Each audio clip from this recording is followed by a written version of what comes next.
you guys. Welcome to From the Red Carpet.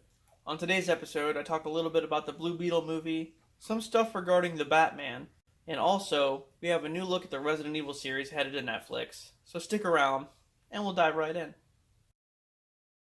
First up, let's talk about this long-awaited live-action Resident Evil series headed to Netflix. The series was announced way back in 2020 with very little information. We knew that it would be about Albert Wesker's two daughters, Billy and Jade, and would go back and forth between two time periods, present time, and, a decade or so, into the future. So Jade and Billy are 14 and move to New Raccoon City, where they start to notice something is off about their father, who works for the shady Umbrella Corporation, who may have some dark secrets that he's been hiding. Then, we time jump into the future, where Jade is older and all alone in a zombie-ridden Raccoon City, as the world is dying following the release of a deadly virus. And that's all we had for like a long while. And then, we learned that the series would be 8 episodes, ran by Supernatural's Andrew Dabb. More recently, though, we got a cast photo featuring Lance Reddick and some other random actresses. Lance, of course, would be our new Albert Wesker. Shortly after that, we got a logo and then a picture of a Cerberus. Well, finally, after all this time, we have some more updated posters for the series. This one shows a messy vial of blood, which is a pretty cool poster. Then, we get one with a pill of some kind. Maybe an antivirus? No, I doubt it. Then, of course, there's this one with some, bubbled up blood on it. Overall, I think they look pretty cool. I don't know about the yellow background, but whatever. And now, our first look at Lance Reddick as Wesker. He looks to be in, Stars type attire, so I don't know how that will play into the show at all. But I'm happy we have a photo at least. The series is set to release on Netflix on July 14th. And yeah, I'll probably be doing a Resident Evil month for July. A new series is being added to the DC CW universe. This one is a bit different, however. It's called Gotham Knights. There's already a video game called this, but I don't know if it has anything to do with the series. Anyway, the show will follow a timeline where Bruce Wayne is murdered. His rebellious son, which allegedly is Dick Grayson, forms an unlikely alliance with the children of Batman's rogues gallery, some of his biggest enemies, who are all pretty much framed for the murder of Bruce Wayne. As Gotham plummets into chaos with no Dark Knight to protect it, the unlikely team of wanted criminals and the son of Batman band together to protect Gotham, calling themselves the Gotham Knights. One cast member that's being confirmed is Navia Robinson, who will be playing Carrie Kelly, one of the later iterations of Robin. Also that Misha Collins has been cast as Harvey Dent. And that's all I really know about the series at this time. The Blue Beetle movie starring Xolo Maridueña is going to start filming April 21st in Atlanta. Maridueña will be playing Jaime Reyes, the third to take up the name of Blue Beetle, and eventually becoming a member of the Titans. George Lopez is randomly in the movie as well, and is set to play his uncle. There's little known about the plot, but, in the comics, Reyes stumbles upon an alien beetle that gives him superpowered armor. Basically what happens is, Ted Kord, the second Blue Beetle, found this alien scarab that gave the first Blue Beetle, Dan Garrett, his powers. Ted took this scarab to the Rock of Eternity, which is the home of Shazam, the wizard. During a battle between Shazam and the Spectre, the Rock of Eternity was destroyed, sending the contents within all over the earth. Later on, the beetle was discovered in Texas by a young boy named Jaime while he was walking home one day. He took it home, and while he was asleep one night, it got into his body and grafted onto his spine. He then goes on a quest to find out more about the scarab, which leads him to the Reach, an alien civilization on Earth who were peaceful galactic traders, but secretly intended on total domination. They created the scarab to control its host and used him as a false hero to win over the masses before they completely took over. Eventually, the scarab developed its own consciousness, and together with Jaime, they took down the Reach before they could complete their goal. And then I guess he joined the Titans, or something like that. But anyway, hopefully we'll know more about the movie pretty soon.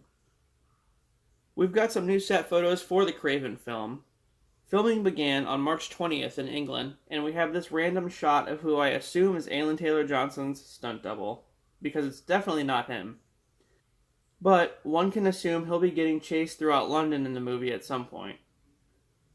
In addition to Taylor Johnson as Kraven, we'll see Fred Hitchinger as his half-brother Dmitry Smirtikov, also known as the Chameleon. Yes, the same one from Spider-Man. It's one of Spider-Man's oldest villains. We'll also have Ariana DeBose as Calypso, a voodoo priestess and occasional love interest of Kraven. Finally, we have Russell Crowe playing his father. And that's all I really know at this time. With the success of The Batman, there's a new prequel graphic novel in the works, but not about Bruce Wayne. No, this one will tell the story of Edward Nashton before he became the Riddler. And what's better is that Riddler actor Paul Dano is writing it. Yes, that's right. Dano is writing it, and it'll be illustrated by European illustrator Steven Subic. The comic will be a 6-issue bi-monthly series under DC's Black Label. So, look out for that. With all these different cameos in the Multiverse of Madness, a new theory is going around that we'll see Halle Berry make a cameo as Storm. A while back, I did read off an alleged battle within the movie where Wanda takes out half the X-Men, which did feature Halle Berry's Storm. But I just don't know, honestly. I mean, she did recently dye her hair white, so everyone's freaking out and assuming stuff. But I mean, what, people can't dye their hair anymore without freaking out? Anyway, I don't know if she is or not, but I guess we'll have to see. Speaking of Doctor Strange 2, there are some new photos of America Chavez on set. Here she is at what I assume to be Camartage, standing with that one badass dude with no hands. I think this is when Gargantos attacks, but I'm not quite sure. And then, here's Wong sporting a new costume. It's speculated that Wong will die in the film at some point, giving back the title of Sorcerer Supreme to Doctor Strange. And, while I know a lot of us don't want Wong to die, it's probably inevitable.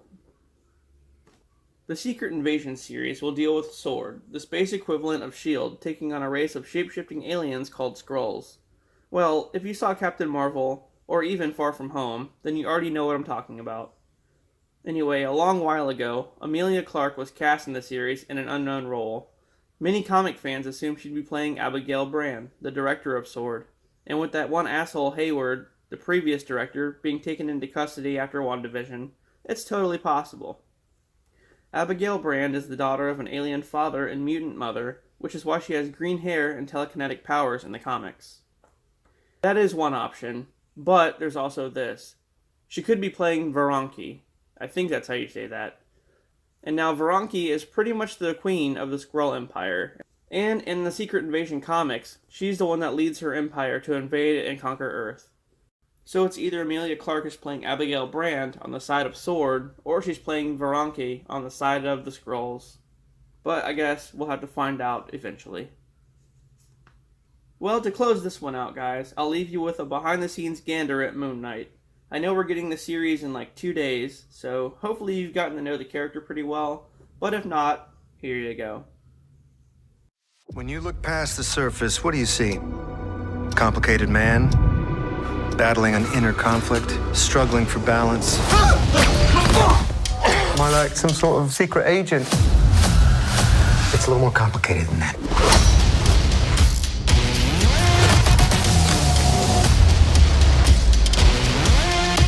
Force of strength. Wondering what the hell is happening around her. Steven!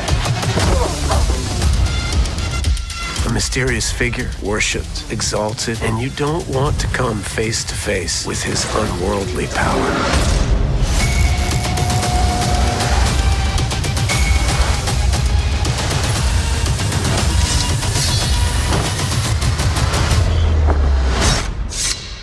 Marvel's Moon Knight is coming to Disney+. Trust me, he's the one you'll see coming.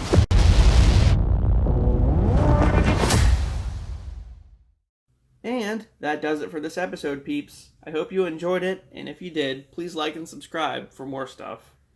Thank you for watching, and with that, I'll see you guys later.